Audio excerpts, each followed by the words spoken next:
It's one of those tricky conundrums, faux shizzle. How do you search for a job and go to interviews with prospective new employers without your current bosses finding out? What is the etiquette involved there? And is it okay to look for a job when you're still at work with someone else? Image mentor and brand consultant Laurel McLay is here to answer those questions for us. Laurel, good morning. Good morning, Paul. First of all, is it instantly bad form because you are using some time at your current employer to find a new employer?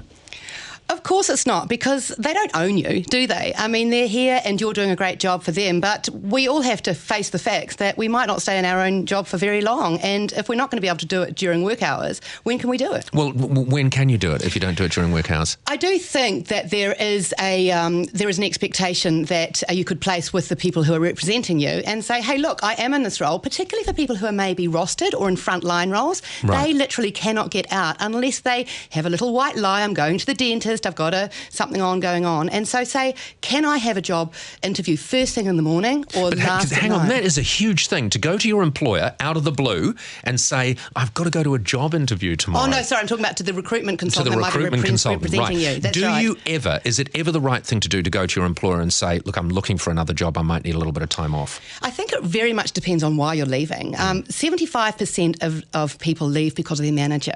And timely today with Pink Shirt Day, bullying is a massive challenge in the workplace. Yep. So if you're going to let your manager, who's a complete flaming bully, know, well, he's going to make your life, or she's going to make your life hell. Yep. However, if it's just that you've outgrown it and that the things have changed, or that you're not happy with something else, why not give them an opportunity to put things right? Yeah. And I loved what Paul Ellis said just before. They're going to know, aren't they? You kind of smell it, don't you? You've got to be careful, because there is that attitude. I remember someone telling me once, years and years ago, a manager of staff, who said, if anyone comes to me, the one thing you never do, and I have never done, is ever try to dissuade someone from leaving. If they come to you and say that they're thinking of leaving or they're leaving, you just want them out the door as quickly as possible, no matter how valuable they used to be. Thank you, and how refreshing to hear you say that.